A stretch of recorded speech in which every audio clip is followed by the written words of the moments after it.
Record. Hello, everyone. Welcome to Bells Beyond Podcast by Bell Sisters.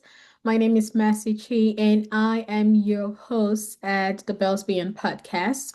Bell Sisters is a community-driven social enterprise building support system for Black and Brown female founders. And our community fosters safe spaces where these women can form genuine connections and grow together. And it's a community where they can be vulnerable about their business journey without fear of judgment. And today we have Hannah, who is the founder of Gifted, a customized gifting service built on thoughtfulness and creativity. And Hannah right now is in the season of working on herself and growing into a better version of who she is supposed to be. And she's learning to be more intentional in how she builds her business. Welcome to the show, Hannah. Thank you so much for having me. Thank you for giving me the opportunity to just speak on uh, how it is to be actually a Black woman in the business world, especially with the type of business that I have, which is not something that you see all the time. It's kind of like a niche business. Mm-hmm. And for me, I feel like when it comes to businesses, women have, especially Black women, we have more of a pressure because we have to exceed expectations when it comes to projects that we're dealing with because people don't tend to believe that we can do it. Yeah. Most people believe that we need to be behind a male figure in order for us to achieve our dreams, I suppose. Thank you. Thank you so much, Hannah. Thank you for that. Um, so can you tell us a little more about yourself? Okay, so I'll start with how my business was created and how it all interlinks with who I am. So Mm-hmm. my business was actually started from a very young age. When it comes to showing my affection or my love, I would always create gifts for my mother. So from a very young age, if she gave me spending money, the first thing I would do is start saving. So then when those occasions like Mother's Day comes up or her birthday, I would go to the shop and I would buy her chocolates. I would start with I would create cards, buy flowers and stuff like that. And then when you're younger, other things get your attention. So my creativity went to baking. Kind of forgot about that there. Then I want, when as you're growing up, your career goals change like the wind. So Mm-hmm. as I grew up in my teenage years, I wanted to actually be a chef because that's how my creativity was coming through with regards to making pastries and stuff like that. Mm-hmm. But obviously, when you finish school, life happens, and sometimes we're not able to attend university.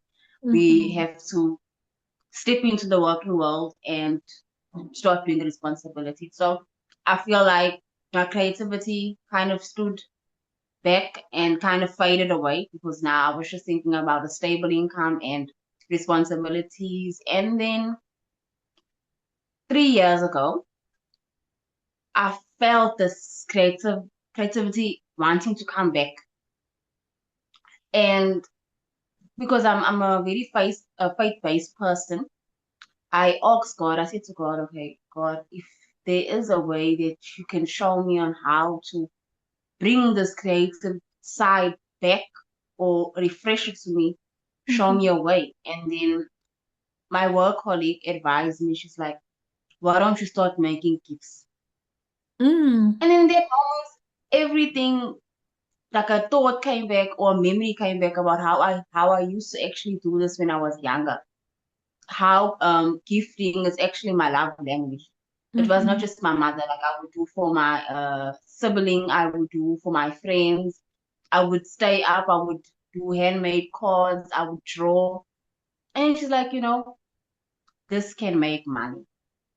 So the first step I ever did for my own business was I invested into my own business. I started from zero. I just had an idea. I said, okay, for that time being, there was a specific occasion, which was Valentine's Day. I said, okay, I'm going to put something together. So I bought the cup, I put the sweets, I took pictures, and that's how it sort of began. From just believing that I could do it while working a stable job. So I would go to work, do my normal job, then come home, and then continue to push for this business. But when it came to the end of 2025, no, 2024, I gave up. I said I can't do both things. It's not working out. I'm not able to do stuff. I can't communicate. Work is too heavy and stuff like that. And then when 2025 came, I had to make a decision and I had to say to myself, you are not a failure. Yes, you failed at that moment in time. Mm-hmm. Yes, the pressure of life happened to you, but this is something that you do from your heart. This is something that your passion flows through. This is something that you actually take thoughts about when you're doing a customized gift. It's not something that you're taking off a shelf. It's something where you have to actually learn details about your customer and actually incorporate everything to your understanding and then bring together a product that Mm-hmm. actually when they see it, it's like you're in that moment of them. When you see the pictures and the videos, your creation becomes a moment in their memory. So beginning of last year, I tried again. I started again.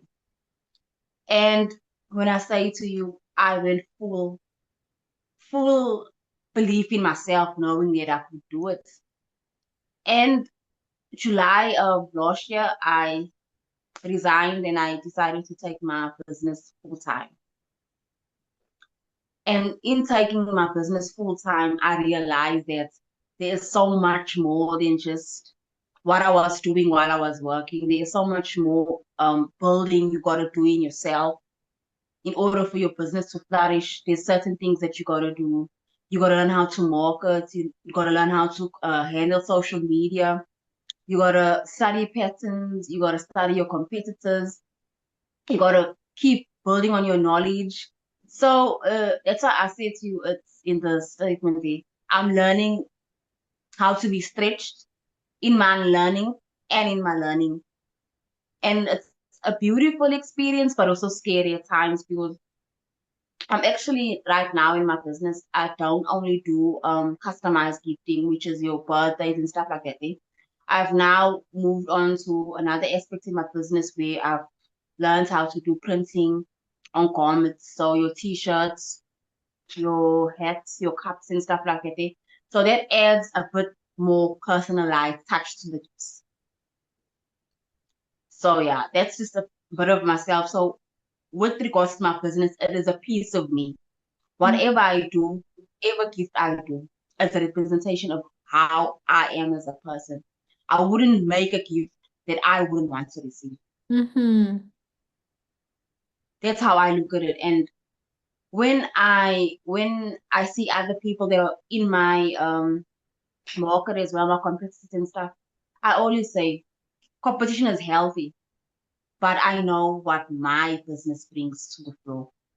Mm. I know that my business has something unique about it, and not to be fearful about competition because that is how being an entrepreneur is. You are willing to take the risk because sometimes the risk does come with rewards. Yeah. Wow, that's amazing. So I really there are a couple of things that you said that I do want to touch on.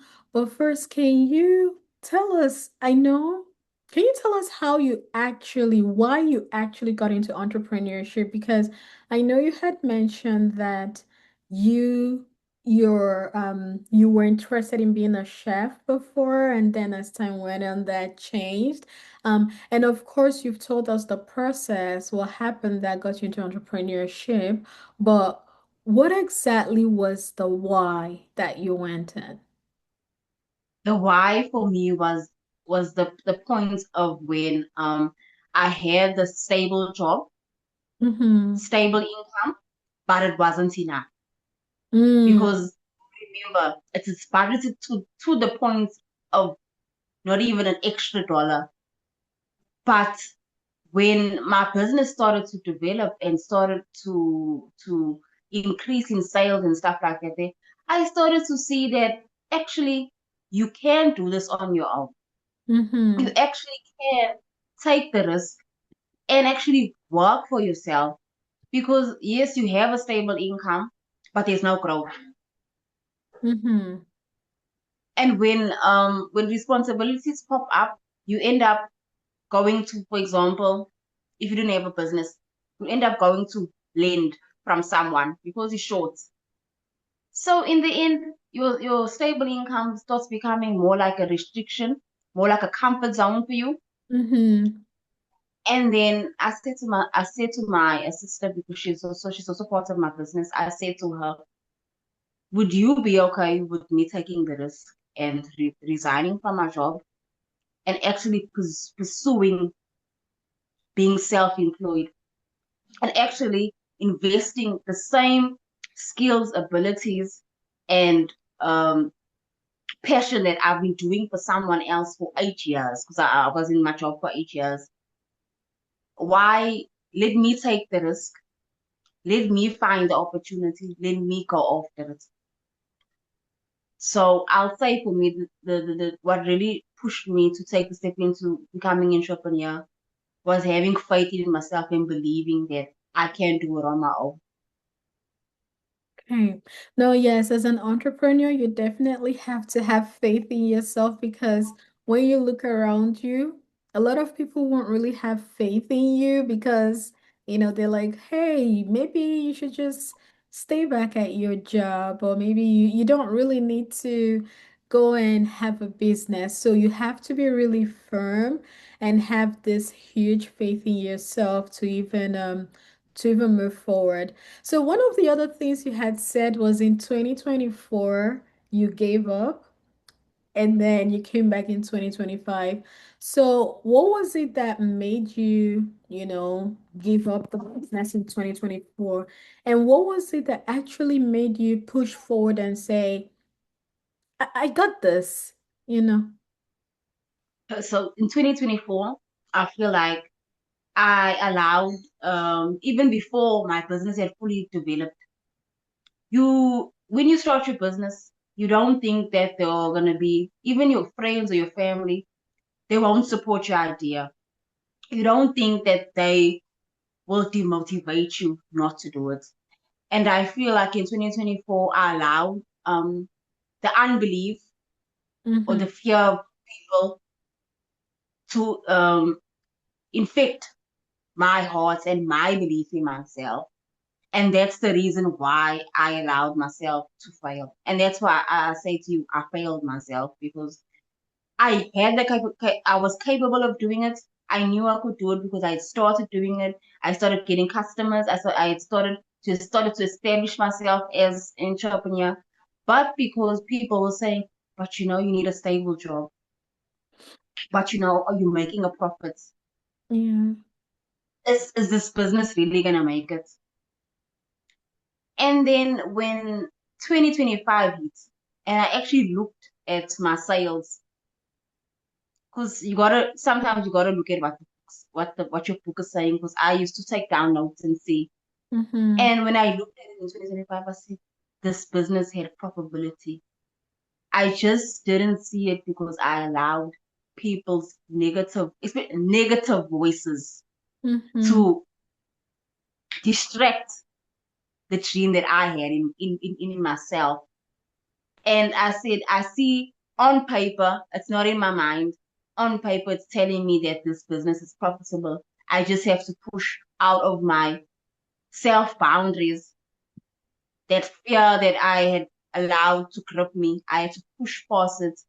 And once I took that step and started again, I tell you the amount of growth I have experienced not only in myself, but in my business, and also me being brave enough to actually go onto LinkedIn, create a profile, realizing that there are actually other business platforms, being able to know that I'm not alone. There are other people in this world, other women, other black women, other black young women Yeah. that are We're doing doing it. business, and we are exceeding.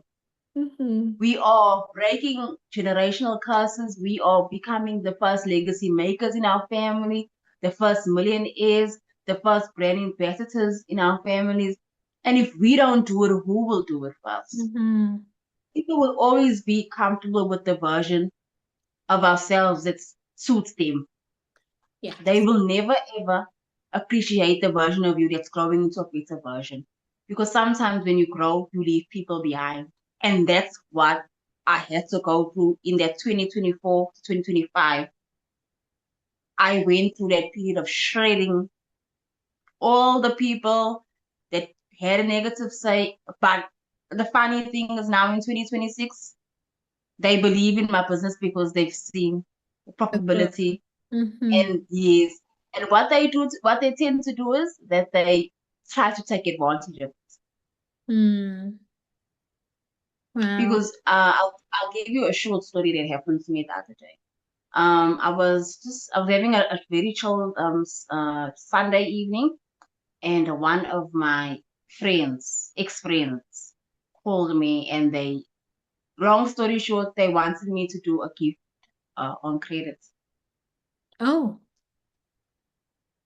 how did Yes. you deal with that? So I had to be transparent, and I had to say to them, I said, unfortunately, I cannot do it for you Hmm. due to the fact that I have to spend the money. I have to, and she wanted it the next day. So you found Sunday, you wanted it on Monday. Yeah. Um, so I had to say, unfortunately, I can't do it. I don't have the funds, and I don't have the material, and I don't want to give you anything. You know that I like to plan when I'm doing a gift. I like to be efficient, and I like the gift to also, my gift is representing my business and myself. So I can't throw something together. And unfortunately, I can't do it. Hmm. She had to take it. She had to take it because at the end of the day, you have to have boundaries in business. It doesn't matter what type of business you have, but people also have to learn to respect that you are a business person, and there's boundaries you need to have with me. Not because I we have a relationship. It's like, for example, it's like going to a big brand, like I'll just say Gucci, Hmm. and saying, "Can I get this pair of Yeah. shoes on credit?" Hmm. And this is a specialized shoe. Can I get this on credit? I'll give it to you monthly. Why can't we have the same respect for a big business for a growing entrepreneur? Why is there a different respect level? I'm running the same way. It might not be on a big scale, but my business matters. And there are rules, there are regulations on how you also address me as a business owner. How I respect the customer needs to respect me as well. I love that you said that because yes, boundaries are one of the things that we really have to draw as business owners. And I think it can be very hard because these are your friends or your family and you want to help out, but you know that this is going to take a lot of your time, it's going to take a lot of money. And even though they say they'll pay back, most times they really don't pay back. And I don't know if you've heard the saying that only give money to family or friends if you're willing to let go of that money. Because even though they say they'll pay back, sometimes when you go to ask them for the money, they get upset. And then, from there, you guys will probably lose the friendship or the relationship. So I think that's something a lot of business owners have experienced. I have also experienced it in some capacity. So I think that's a story that is I think that's not very unique when you look at it across board. But now, in terms of the negative, the negative advice and the voices that made you stop your business in 2024, I'm pretty sure that there are still negative voices that speak now. Maybe not as much, but I'm pretty sure they're still around. So, how do you deal with them now? How do I deal with them now? I deal with them because how I deal with them is by seeing my process so far, Mm, by having a visual aspect, seeing what I've created, seeing how many corporate deals I've done, mm-hmm. seeing uh uh what I achieved.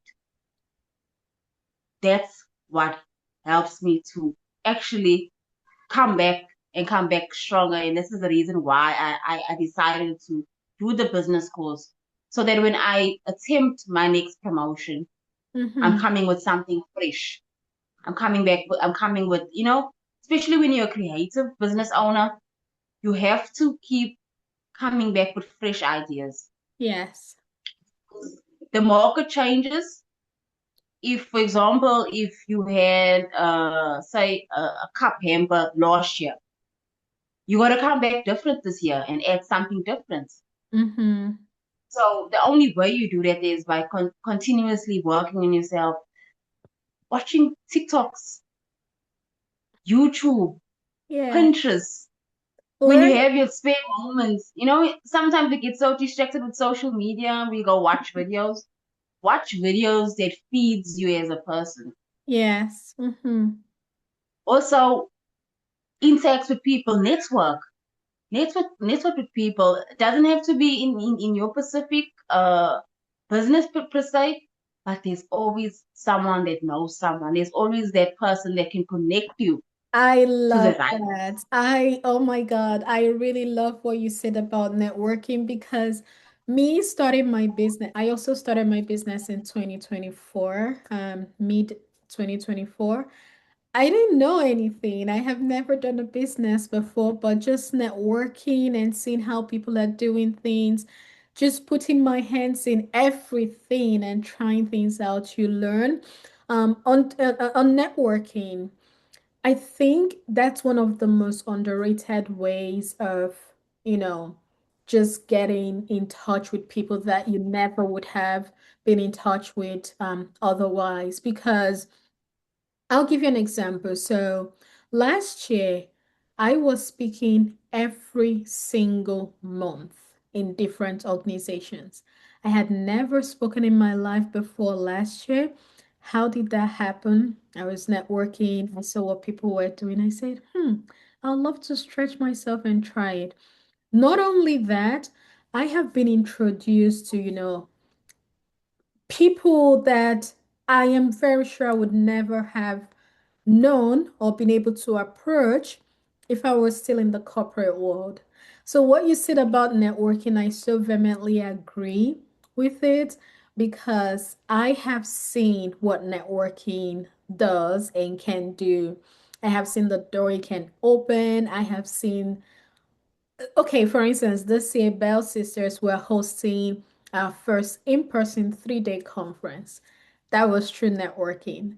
So I really love that you gave that as an example and as an advice for those who are also doing business. Um, but now, so you talked a little about, social media marketing and about the class that you were taking, just to come up with fresh ideas and see how you can tweak your promotion. So, can you tell the listeners how they can navigate that first, second, third marketing, that first promotion, especially with limited funds? Because I know that most business owners want to try out, social media marketing, but they're short on money. They don't even know what works, so they don't even want to throw the little money they have away because they don't want to do the marketing and then nothing comes. nothing comes out of it. So what I would say is this powerful quote. It says, "Don't wait for you to say. Don't stop saying you're waiting for a bigger budget. Start small. Start now." So I would say, for example, if your dream is to open up a perfume shop and you don't have the funds right now, you don't have the premises, but you have the dream. I would say at least invest, for example, in South Africa, invest 200 Rand. First, do your research. Find out the shops that sell you bulk, maybe 3 bottles at a time. Take those 3 bottles, buy them. Then go home, take a few pictures. Make sure that you not overbuying stock because remember you just coming in fresh. Take your pictures, do your costing. In your costing, make sure that the price, say for example, if you paid 3 for 130 and the normal bottle is 45 Rand and you charging people 100 Rand, you making back 55 Rand profit on each Mhm. bottle. So don't wait for I need to have a big amount. Start small. Start with learning things like go on YouTube, see how you do your ad. And there are very many AI things that can help you. For example, ChatGPT, but don't lean too much on it. Take it from your mind, take your vision and put it on paper Mhm. and make sure that you don't give up on the idea, even if you have to save and give yourself a stipulation and say by end of May, I want to at least have my first sale. And I would say with social media, don't pressure yourself to have too many accounts. Start with, for example, in South Africa, our WhatsApp is our best social media app. So start with your WhatsApp, start with family and friends. Start advertising. Hi guys, I'm selling perfumes. This is the price, and start building from there. Eventually, you will build up enough capital to now go into what you actually want to do, where you can actually buy more, and then you learn. Then you want to open TikTok. You learn. You first learn I had to start researching. I really had to start researching on Google how you do TikTok, what you need to put in the bio, how does Mhm. your business how do you, for example, if you've got a bakery, what type of clips should you do? Should you do behind the scenes? So Mhm. when you're starting out, research first. I would say start with researching first. Thank you. Research first, but start small. Start now. Don't wait. Don't wait. Don't wait. Yes. Don't wait until you're in quotation mark ready because then you would never be ready and you're gonna keep postponing it and postponing and before you know it, a year has passed and the person that started the previous year but started scrappy, before you know it, they have gone and built something that is amazing. So yes, I also agree, start. And I want to just say something. Sometimes you won't be able to start your business, your dream business first. But Mm. what you can do is you can have alternatives. There you can sell clothes. You can find a research, go into your town or your shopping center and see where they sell good bulk items, save, or even some shops they have groups where you're able to actually get pictures of the stuff. You don't have to go into the shop, and you can begin to sell, adding a bit extra for yourself. You can begin to sell without buying the stock. You only buy the stock once the customer is paid, and you save from there to get to that dream business. It's like a stepping stone business to your dream business. Your dream Because when business. I started my business, it was very slow. So what I did, I started selling clothes. I started selling perfumes so that I had capital to buy my stuff for my business. So I could continue buying stuff for for the next promotion, to try something new. So I was running three different things at the same time. I was running my business gifted, I was doing clothes, selling clothes, and I was selling perfumes. Yeah. Yeah. Wow, I really like what you said about that, it might not be your dream business, but just start it because I think that's also another thing that some entrepreneurs that I've met with, they struggle with. It's just like, well, this one that I'm doing right now is not the business I like, so I'm not really going to put my energy into it. But again, if you do that business and do it well, you can even sell it, right? Or even if you don't sell it, like you said, it gives you capital to do your actual dream business. So that's something that I really like.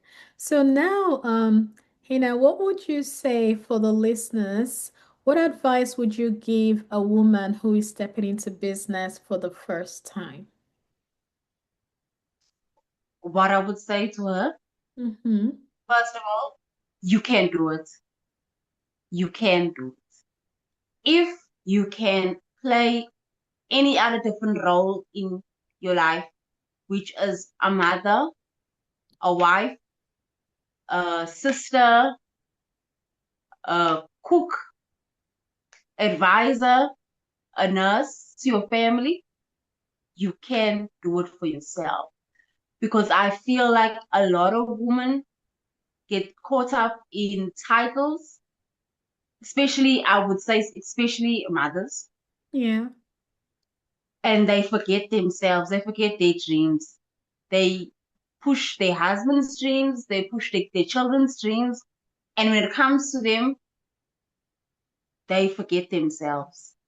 So, what I would say is, especially young people, we tend to stay in responsibility because we are providers to our families, to our siblings, to our parents, because we feel like they've looked after us, we've got to look after them. But don't forget yourself and don't forget your dreams because you don't want to end up being resentful when you get to a certain age and you had this dream, and because you chose to step aside or chose to allow other people, your siblings, to go to school to achieve their dreams, Mm, you have forgotten about yourself, and then you reach 50, and there's actually no age limit on when you can start your business.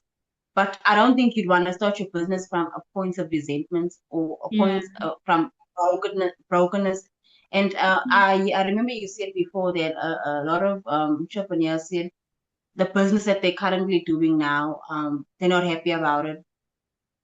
Remember, this is your first business, so you treated it as it is your dream business because you're treating it as the first baby. It might be not the one you want, but But you it gotta is treat your it as one. baby.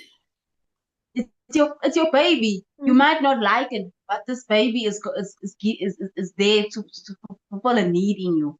You might not like it, but you gotta also respect it and know that because you chose it, you gotta treat it the same way you would treat your dream job. Job. So I would say to the woman that's stepping in to become entrepreneur, to become self-employed, to follow their dreams, do it and do it to the full ability of yourself.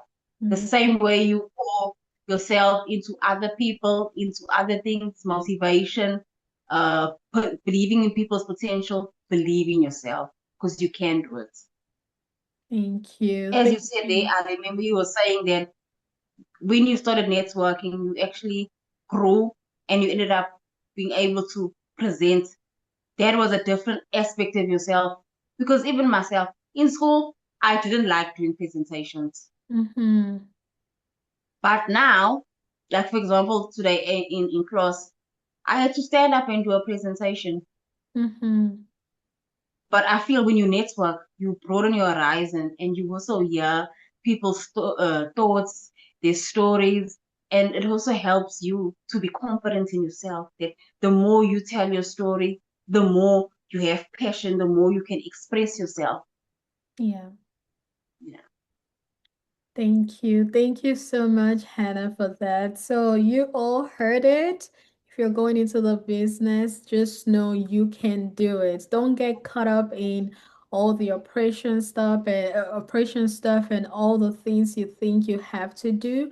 Just basically start and take it one step at a time.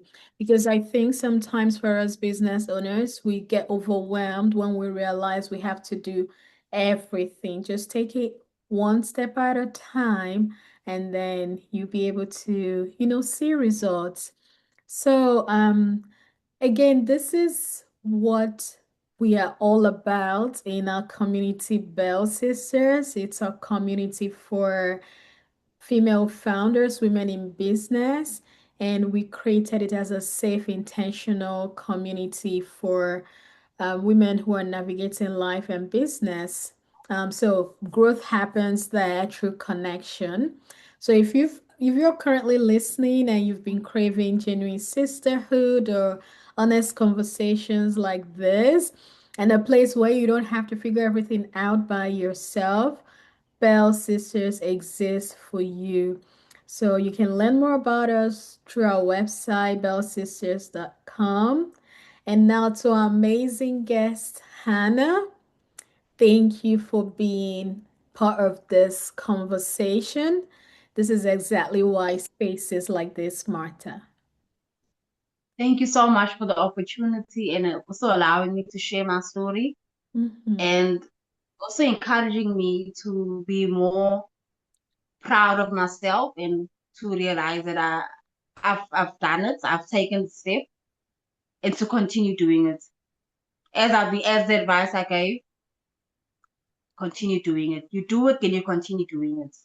Yes, thank you. Thank you so much, Hannah, for coming. I really enjoyed this conversation with you. I enjoyed it as well. Thank you so much once again. All right. And I will see you all listeners in the next episode.